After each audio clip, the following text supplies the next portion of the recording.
Assalamualaikum warahmatullahi wabarakatuh. Perkenalkan, nama saya Akmal Muhammad Fikri. Kali ini saya akan menjelaskan tentang sejarah dan perkembangan penganggaran pada pemerintah Indonesia. Materi yang saya sampaikan yaitu menyimpulkan sejarah dan perkembangan penganggaran pada pemerintah Indonesia. Yang pertama pada era pra-reformasi, era pasca reformasi pada tahun 1999 sampai 2004, yang tiga era pasca reformasi tahun 2004 sampai sekarang, yang keempat ada agenda di masa mendatang. Penganggaran di era pra-reformasi. Pengelolaan keuangan daerah pra-reformasi didasarkan pada aturan yang ditetapkan dalam Undang-Undang Pembendaharaan Indonesia atau Indische Compensable Wet atau ICW. Sedangkan undang-undang yang berlaku saat ini yang mengatur pengelolaan keuangan daerah ialah Undang-Undang Nomor 5 Tahun 1974 tentang pokok-pokok pemerintahan daerah. Aturan hukum yang berlaku pada saat ini pada saat pra-reformasi adalah sebagai berikut, yaitu pertama PP Nomor 55 Tahun 1975 tentang pengurusan, pertanggungjawaban dan pengawasan keuangan daerah. Yang kedua, PP Nomor 6 Tahun 1975 tentang penyusunan APBD, pelaksanaan tata usaha keuangan daerah, dan penyusunan perhitungan APBD. Yang ketiga ada Kepmendagri Nomor 900 sampai 099 Tahun 1980 tentang Manual Administrasi Keuangan Daerah atau Makuda. Yang keempat ada Permendagri Nomor 2 Tahun 1994 tentang pelaksanaan APBD. Yang kelima, Undang-Undang Nomor 18 Tahun 1997 tentang pajak dan retribusi daerah. Yang keenam ada Kepmendagri Nomor 3 Tahun 1999 tentang bentuk dan susunan perhitungan APBD. Karakteristik pengelolaan keuangan daerah saat ini menurut Halim. Pertama, definisi pemerintahan ialah kepada kepala daerah serta DPRD. Artinya ialah tidak ada pemecahan antara lembaga legislatif serta eksekutif. Yang kedua, anggaran APBD independen dari tanggung jawab kepala daerah. Yang ketiga, formulir laporan perhitungan APBD terdiri dari anggaran atas APBD, catatan anggaran, dan anggaran kas. Tiga, ada pinjaman, baik BUMD maupun pemerintah daerah dianggarkan sebagai pendapatan pemerintah daerah. Yang keempat, yang ikut serta dalam pembuatan APBD adalah pemerintah daerah yang terdiri dari kepala daerah dan DPRD. Yang kelima, ada indikator atas kinerja pemerintah, meliputi semacam perbandingan antara anggaran serta realisasinya. Yang kedua, membandingkan biaya standar serta realisasinya. Yang ketiga, tujuan serta presentasi proyek. Pengeluaran di era pasca reformasi, yaitu periode 1999 sampai 2004. Periode ini adalah periode reformasi yang ditandai dengan runtuhnya pemerintahan tatanan sosial baru yang telah memerintah selama 30 tahun. Perubahan dari pemerintah yang sentralistik ke desentralisasi, sistem desentralisasi telah melahirkan otonomi daerah. Otonomi daerah berarti bahwa daerah otonom adalah kekuasaan daerah otonom dan mengatur daerah otonom sesuai dengan keinginan rakyat, peraturan perundangan yang berlaku.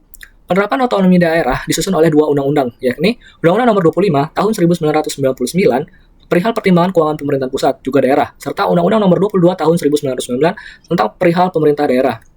Pemerintah menghasilkan aturan penerapan pengelolaan keuangan pendukung lainnya, antara lain yang pertama ada PP Nomor 104 Tahun 2000 tentang dana pertimbangan, yang kedua PP Nomor 105 Tahun 2000 tentang pengelolaan dan pertanggungjawaban keuangan daerah, yang ketiga ada PP Nomor 107 Tahun 2000 tentang pinjaman daerah, yang keempat ada PP Nomor 108 tentang tahun 2000 tentang tata cara pertanggungjawaban kepala daerah, yang kelima ada Surat Menteri Dalam Negeri dan Otonomi Daerah tanggal 17 November tahun 2000 nomor 903-2775-SJ tentang pedoman umum penyusunan dan pelaksanaan APBD tahun anggaran 2001. Yang keenam ada Kepmendagri tahun 2009 nomor 9 tahun 2000 tentang pedoman pengurusan, pertanggungjawaban dan pengawasan keuangan daerah serta tata cara penyusunan APBD, pelaksanaan tata usaha keuangan daerah serta penyusunan perhitungan APBD. Ada UU nomor 17 tahun 2000 tentang keuangan negara, yang ketujuh ada UU nomor 1 tahun 2000 tentang perbendaharaan negara. Pengelolaan keuangan daerah pada masa reformasi ini memiliki beberapa perbedaan dengan pada saat masa pra-reformasi, yaitu sebagai berikut. Satu, pemerintahan daerah atau kepala daerah diikuti oleh perangkat yang berbeda selaku lembaga eksekutif, sedangkan DPRD sebagai lembaga legislatif. Jadi terdapat pemisahan yang tegas antara lembaga legislatif dan eksekutif. Yang kedua ada format laporan pertanggungjawaban akhir tahun anggaran meliputi laporan perhitungan APBD, catatan anggaran APBD, laporan perputaran kas, dan laporan perimbangan daerah. Yang ketiga, dilengkapi dengan evaluasi kinerja berdasar standar rencana strategis atau RENSRA. Yang keempat, pinjaman APBD tidak lagi masuk dalam pos penerimaan, melainkan termasuk dalam pos pendapatan. Yang kelima, proses penyusunan APBD melibatkan unsur-unsur dalam masyarakat selain Pemda dan DPRD. Yang keenam, bentuk dan susunan APBD terdiri dari 3 bagian, yaitu pemasukan, pengeluaran, serta pembiayaan. Pendapatan dibagi menjadi 3 jenis, yaitu pendapatan asli daerah, dana pertimbangan, dan pendapatan lain-lain daerah yang sah. Sedangkan belanja dibagi menjadi belanja aparatur daerah, belanja pelayanan publik, belanja bagi hasil dan bantuan keuangan, dan belanja tidak terduga. Pembiayaan adalah sumber-sumber pengeluaran dan penerimaan daerah yang digunakan untuk menutupi defisit anggaran atau sebagai alokasi surplus anggaran.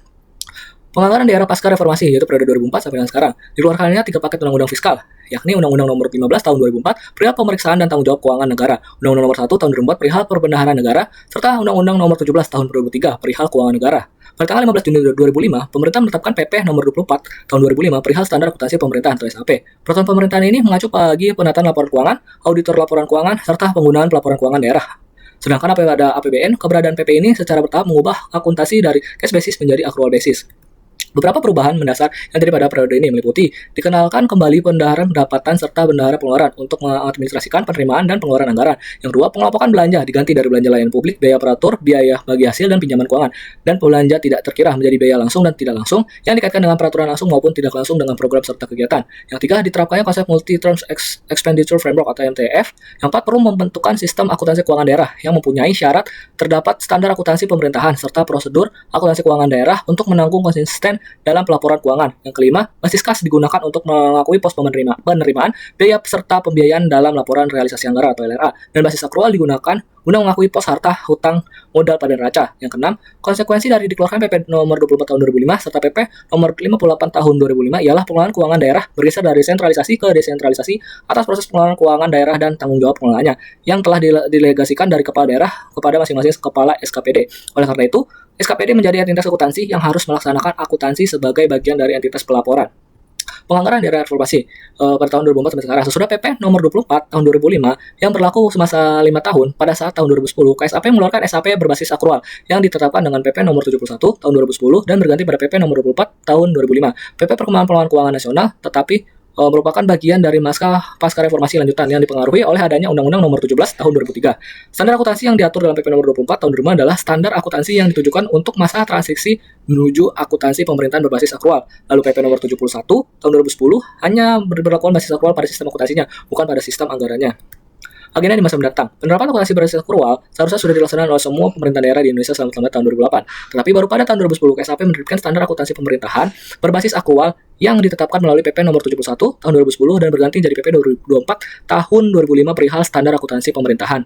Namun, penerapan akuntansi pemerintahan berbasis akrual bukanlah sesuatu yang mudah dan harus dipertimbangkan secara masak untuk diterapkan saat ini, karena penerapan basis akrual menyimpan potensi kegagalan yang cukup besar. Negara yang sukses dalam penerapan akuntansi akrual secara utuh ialah Selandia Baru yang telah dilaksanakan mulai tahun 2001. Permasalahan yang dituju pada masa saat ini yaitu dorongan SDM pengelolaan keuangan yang handal serta kompeten. Yang kedua, dorongan oleh auditor laporan keuangan sebab pergantian basis akuntansi hendak menggantikan metode pengecekan yang dicoba oleh pemeriksa. Yang ketiga, tersedianya sistem teknologi informasi yang sanggup memenuhi syarat-syarat dalam pelaksanaan berbasis akuntansi akrual. Yang keempat, terdapatnya sistem anggaran akrual sebab bila anggaran pemasukan, belanja serta pembiayaan tersebut masih berbasis kas, sementara itu pelaksanaannya berbasis akrual, maka anggaran serta pelaksananya tidak bisa membandingkannya. Yang kelima, pengambil keputusan pemerintah daerah memilih tanggung jawab serta dorongan politik. Karena penerapan akuntansi akrual membutuhkan banyak dana juga memakan waktu yang lama, terutama lebih lama dari masa jabatan kepala daerah dan anggota DPRD. Hai, nama saya Anita Putri Marwan. Saya dari Prodi Akuntansi 1. Di sini saya akan mempresentasikan dan menjelaskan tentang sekilas manajemen strategi dan implementasi strategi pemerintah pada bab 8 mata pelajaran akuntansi sektor publik. Selanjutnya kita akan bahas bagaimana sih dasar konsep manajemen di strategi ini.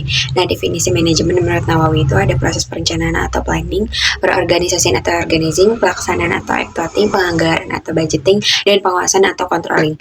Nah, definisi strategi menurut Hamel dan Prout itu tindakan yang bersifat incremental atau terus meningkat dan berorientasi ke masa depan. Tujuannya itu untuk merespons inovasi pasar dan membangun kompetensi inti organisasi. Next slide-nya kita akan membahas lingkungan strategi sektor publik. Strategi sektor public management ini adalah suatu sarana dalam menyediakan kepemimpinan yang maju terkait masalah fundamental organisasi dan lingkungan secara sistematis, efektivitas, dan berorientasi pada tujuan. Nah, manajemen strategi berkaitan dengan bagaimana sih memperkuat viabilitas dan efektivitas organisasi sektor publik dalam hal kebijakan substantif dan kapasitas pengelolaan jangka panjang. Menurut Utoro 2010, ini menyatakan bahwa si efektivitas penerapan manajemen strategi pada suatu organisasi dipengaruhi oleh konteks yang melingkupi organisasi tersebut. Terdapat 3 faktor yang mempengaruhi lingkungan organisasi sektor publik, yaitu ada pasar, politik, dan kendala.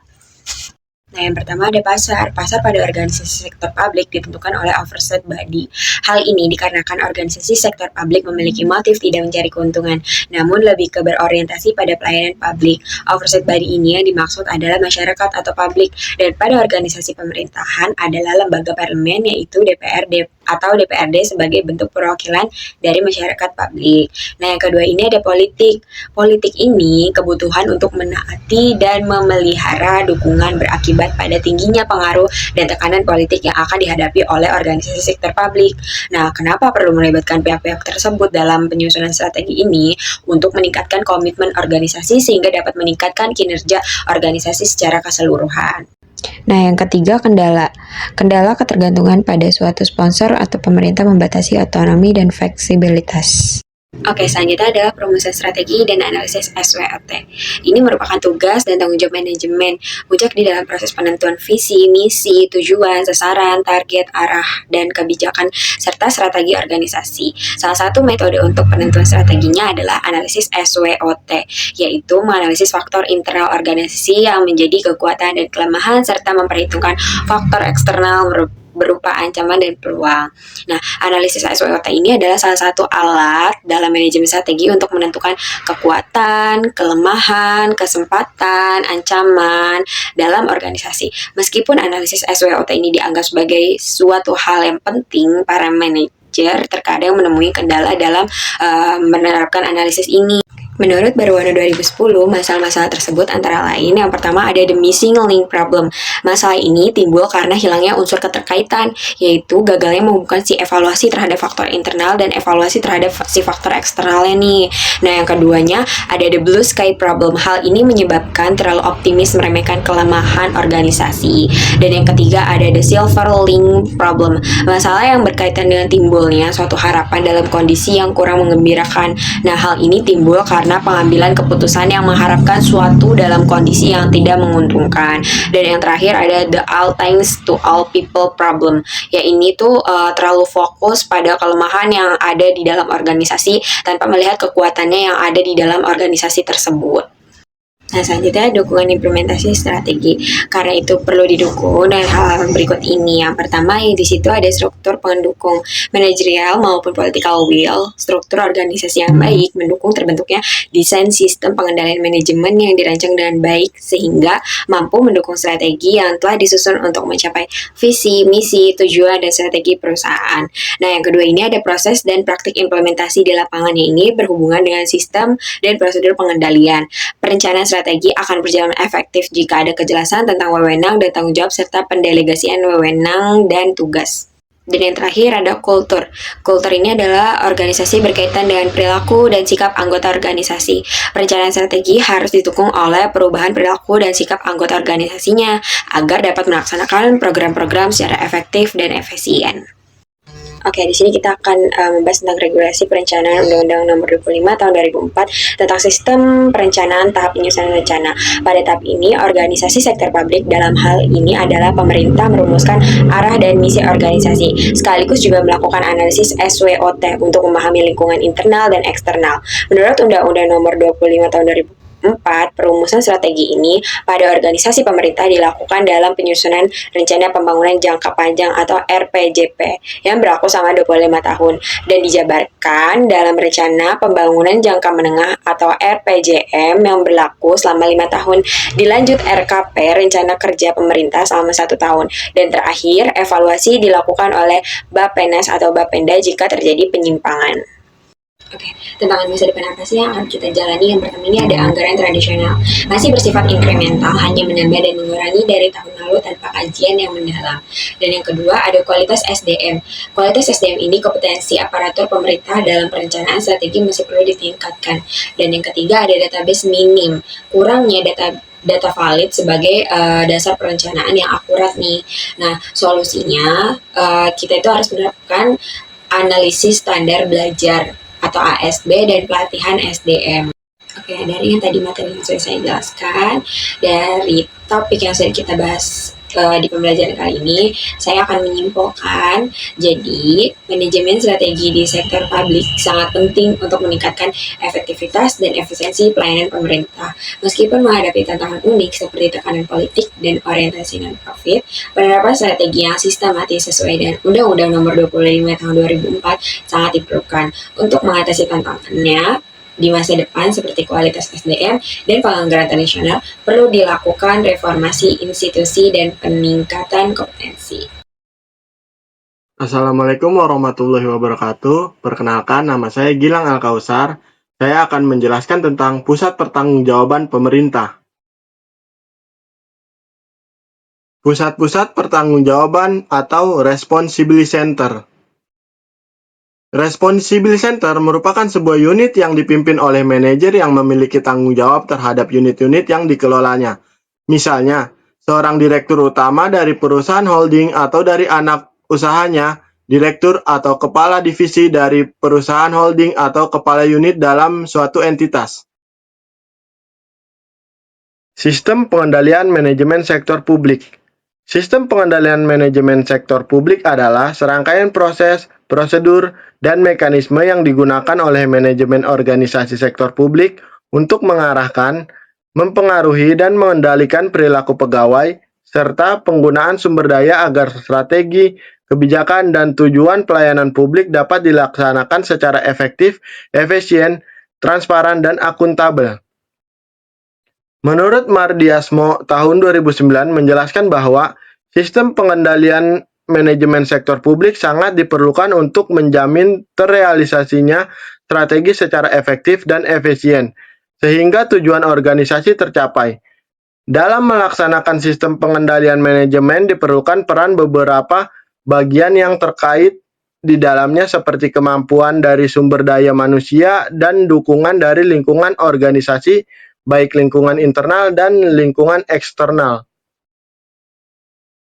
Elemen-elemen yang memungkinkan pengendalian berfungsi dengan baik adalah sebagai berikut. Yang pertama ada direktor atau sensor, yang kedua ada asesor atau pembanding, yang ketiga ada efektor, dan yang keempat ada jaringan komunikasi. Mardiasmo tahun 2009 membagi aktivitas pengendalian manajemen meliputi yang pertama perencanaan, yang kedua koordinasi antar berbagai bagian dalam organisasi, yang ketiga komunikasi informasi, yang keempat pengambilan keputusan, yang kelima motivasi orang-orang dalam organisasi agar berperilaku sesuai dengan tujuan organisasi, yang keenam pengendalian, dan yang ketujuh penilaian kinerja. Sedangkan menurut Mahmudi tahun 2027 membagi sistem pengendalian manajemen menjadi dua bagian, yaitu yang pertama proses pengendalian manajemen dan yang kedua struktur pengendalian manajemen. Proses-proses pengendalian manajemen terdiri dari beberapa tahapan, yaitu yang pertama perumusan strategi, kedua perencanaan strategi, yang ketiga pembuatan program, yang keempat penganggaran, yang kelima implementasi, yang keenam pelaporan kinerja, yang ketujuh evaluasi kinerja, dan yang terakhir umpan balik. Proses pengendalian manajemen tidak bisa dilaksanakan tanpa ada dukungan dari struktur pengendalian manajemen. Struktur pengendalian manajemen merupakan jaringan yang dimiliki organisasi untuk sarana melaksanakan proses pengendalian manajemen. Mahmudi tahun 2007. Struktur pengendalian manajemen terdiri atas tiga elemen, yaitu yang pertama pusat pertanggungjawaban, yang kedua kompensasi, yang ketiga jenjang informasi. Konsep pusat pertanggungjawaban di organisasi sektor publik. Menurut Mardiasmo tahun 2009 terdapat 4 pusat pertanggungjawaban di pemerintah, yaitu 1. Pusat biaya atau expense center. Pusat biaya adalah pusat pertanggungjawaban di mana prestasi manajer dinilai berdasarkan pada biaya yang telah dikeluarkan. Ukuran kinerja didasarkan pada penggunaan biaya bukan berdasarkan nilai output. Kedua, pusat pendapatan revenue center. Pusat pendapatan adalah pusat pertanggungjawaban yang prestasi manajernya dinilai dari pendapatan yang dihasilkan. Yang ketiga, pusat laba atau profit center. Pusat laba adalah pusat pertanggungjawaban di mana prestasi manajer dinilai berdasarkan pada laba yang diperoleh dengan membandingkan input dengan output dan dinilai dalam satuan moneter. Yang terakhir, pusat investasi atau investment center. Pusat investasi adalah pusat pertanggungjawaban yang dinilai berdasarkan laba yang dihasilkan atas dasar investasi yang ditanamkan di pusat pertanggungjawaban yang dipimpinnya. Pusat pertanggungjawaban sebagai basis pengembang pengukuran kinerja. Alasan penerapan pusat pertanggungjawaban dalam pengukuran kinerja. Yang pertama, masalah kesesuaian tujuan. Kesesuaian tujuan ketika manajer unit membantu organisasi mencapai sasaran yang telah ditentukan pimpinan. Dalam organisasi pemerintah yang menggunakan anggaran berbasis kinerja, pengukuran kinerja sangat penting untuk menilai value for money atau ekonomi efisiensi, dan efektivitas. Tanpa pengukuran kinerja, sulit menentukan apakah program berhasil atau gagal, serta apakah sesuai dengan tujuan yang direncanakan. Yang kedua, masalah eksternalitas. Eksternalitas muncul ketika aktivitas satu unit mempengaruhi kinerja unit lain, terutama jika fokus hanya pada kinerja individu. Untuk mengatasi hal ini, BSC atau Balance Scorecard dapat digunakan karena menilai kinerja dari sisi keuangan dan non-keuangan sehingga lebih sesuai dengan karakter organisasi publik. Implementasi pusat pertanggungjawaban di organisasi pemerintah. Berikut implementasi konsep pertanggungjawaban di organisasi pemerintah menurut Mardiasmo tahun 2009. Yang pertama, pusat biaya atau expense center. Unit pemerintah yang fokus pada penggunaan anggaran untuk pelayanan publik. Kinerja dinilai dari efisiensi biaya dan kualitas atau kepuasan layanan. Yang kedua, pusat pendapatan atau revenue center. Unit yang bertugas mengumpulkan pendapatan negara atau daerah seperti DJP dan Bea Cukai. Kinerja dinilai dari capaian pendapatan terhadap target. Yang ketiga, pusat laba atau profit center. Unit bisnis pemerintah, BUMN atau BUMD yang menghasilkan laba. Kinerja dinilai dari keuntungan yang diperoleh untuk mendukung pendapatan negara atau daerah. Yang empat, pusat investasi atau investment center. Unit yang mengelola investasi pemerintah. Kinerja dilihat dari manfaat, keuangan maupun non-keuangan yang diperoleh dibanding nilai investasi seperti pembangunan, wisata, atau infrastruktur. Jadi, kesimpulannya adalah pusat pertanggungjawaban merupakan elemen dalam pengendalian manajemen sektor publik karena menjadi dasar penilaian kinerja setiap unit organisasi pemerintah. Melalui pusat biaya, pusat pendapatan, pusat laba, dan pusat investasi, pemerintah dapat menilai efisiensi, efektivitas, dan akuntabilitas penggunaan anggaran.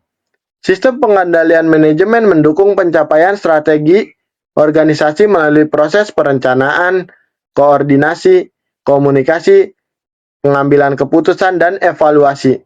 Dengan adanya pusat pertanggungjawaban, pengelolaan anggaran menjadi lebih terarah. Kinerja manajer dapat dinilai secara objektif dan tujuan pelayanan publik dapat dicapai secara efektif dan efisien.